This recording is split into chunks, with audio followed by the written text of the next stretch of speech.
Good morning students. Standard 9 subject Hindi Hindi विषय में आज हम ग्रामर में आने वाले कई टॉपिक्स के बारे में समझेंगे। इसमें फर्स्ट है उपसर्ग। उपसर्ग किसे कहते हैं? किसी शब्द के पहले या पूर्व जोड़े जाने वाला शब्दांश जो मूल शब्द के अर्थ को बदल देता है, जो उपसर्ग कहलाता है। किसी भी शब्द के पहले जोड़े जाने पर पहले शब्द का अर्थ बदल देने वाले शब्दांश को हम उपसर्ग कहते हैं। निम्नलिखित शब्दों में से उपसर्ग पहचानना है। हम देखते हैं फर्स्ट आजीवन। जीवन के आगे आ लगाने देने से आजीवन लाइफ टाइम वर्ड बन जाता है। ओके। विपक्ष, पक्ष के आगे वी लगा तो विपक्ष बन गया। संयोग, योग के आगे सम लगने से संयोग शब्द बनता है।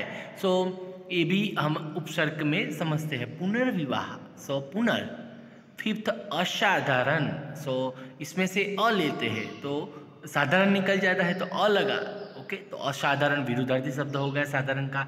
अपमान, तो मान के आगे अप लगने की वजह से अपमान शब्द बन रहा है, तो यहाँ उपसर्ग जो हो रहा है वो अप है।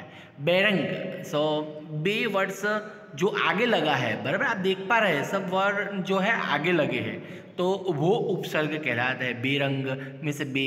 फिर विस्मृति, तो वी लगा, स्मृति के आगे वी लगा, बराबर। ये उपसर्ग कहलाया। असंतोष, संतोष का ऑपोजिट विरोधी वर्ड है वो, बराबर। असंतोष अ लगा। महाभारत, भारत के आगे महावर्ण लगने से महाभारत एक शब्द बना, बराबर। महावर्ण जो है वह उपसर्ग कहलाता है। ओके, नेक्स्ट जो है वह है भाववाचक संज्ञा। ओके, दूसरा टॉपिक है भाववाचक संज्ञा।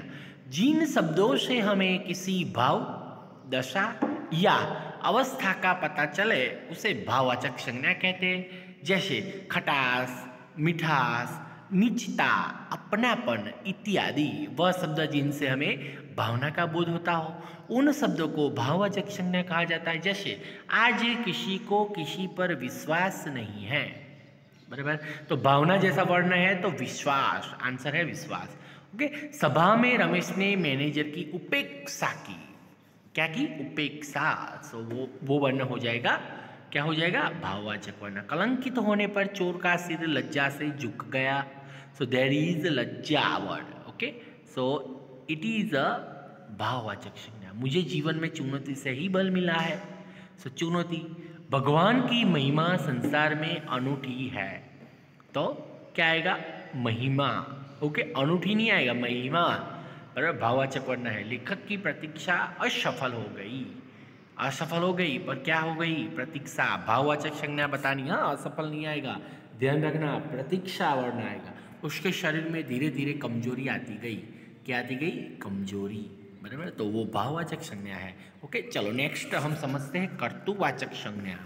कर्तुवाचक संज्ञा में कर्तु का अर्थ है कर्ता, अर्थात कर्म करने वाला। जो कर्म करता है, जो काम करता है, वो कर्ता कहलाता है, बराबर। सब्जेक्ट इंग्लिश में कहे तो वे शब्द जो किसी काम के करने वाले का बोध करते हैं कर्तुवाचक संज्ञा कहलाते हैं। कर्तुवाचक संज्ञा पहचान लिखिए। देखिए, सम्राट ने पहरेदार को मारने का कारण बताया। ओके, यहाँ क्या होता है? पहरेदार कर्तुवाचक संज्ञा बन जाती है, राइट। नेक्स्ट, न्याय मंत्री शिशुपाल सम्राट का सेवक था। कर्तुवाचक संज्ञा क्या बनी? सेवक। ओके, उसने मूर्तिकार को बुलाकर सोने की मूर्ति बनाई। तो मूर्तिकार जो वर्ण क्या होता है? कर्तुवाचक संज्ञा, राइट। फिर सरकारी सेवक को सेवा की इच्छा नहीं होती, तो देयर इज अ सेवक। नेक्स्ट, मेहनत कश लोग मजबूत और स्वस्थ होते हैं। मेहनत कश। कालिदास महान कवि रूप में प्रसिद्ध है। कवि। राजा विक्रमादित्य संगीत के अच्छे जानकार थे, तो जानकार शब्द कर्तुवाचक शब्द बनता है। मंत्री स्वयं निर्णायक नहीं हो सकते, हियर इट इज निर्णायक, राइट। नेक्स्ट जो है वो हमें समझना है विशेषण। ओके, विशेषण, बराबर। एडजेक्टिव भी हम कहते हैं इंग्लिश में। संज्ञा सर्वनाम शब्दों की विशेषता बताने वाले शब्द विशेषण कहलाता है। यह शब्द वाक्य में शब्द के साथ जुड़कर शब्द की विशेषता बताते हैं। वाक्य में से विशेषण पहचान कर लिखिए। सारे पत्थर यहाँ चमकीले हैं। सो चमकीले, मुझे यह मेहमान परिचित लगता है। परिचित, भारत प्रकृति की पावन क्रीड़ा भूमि है। सो हियर इट इज पावन। हिमालय भारत का मनोहर पर्वत है। मनोहर, भारत संसार का सर्वश्रेष्ठ देश है। कैसा देश है? सर्वश्रेष्ठ। तो हियर आंसर इज सर्वश्रेष्ठ विशेषण। देश है पर कैसा? सर्वश्रेष्ठ, बराबर। सो सर्वश्रेष्ठ विशेषण बनेगा। एक विकट समस्या हमारे सामने आ गई। समस्या आई, कैसी समस्या? विकट। तो विशेषण क्या बना? समस्या के अर्थ में उसने बढ़ावा किया ना। सो विकट, मनुष्य की भावनाएं विचित्र होती है। भावनाएं होती है पर कैसी?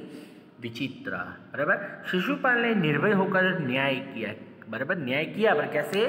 निर्भय होकर। तो यहाँ ये निर्भय वर्ड जो है वो बन जाता है न्याय। ओके, सो हमें ये चारों टॉपिक ध्यान में रखने हैं जो हमारी एग्जाम के लिए बहुत मायने रखता है, महत्वपूर्ण है, बराबर। हमें समझ लेना है। 4 मार्क का क्वेश्चन हमने ग्रामर में लिया हुआ है, 1-1 मार्क का, बराबर। तो आप ध्यान रखना और ये कंप्लीट कर लेना। ओके, और जो कुछ ना समझ में आए तो आप ऑनलाइन क्लास में ज्वाइन हो, तब मुझे ये सब क्वेश्चन आप पूछ सकते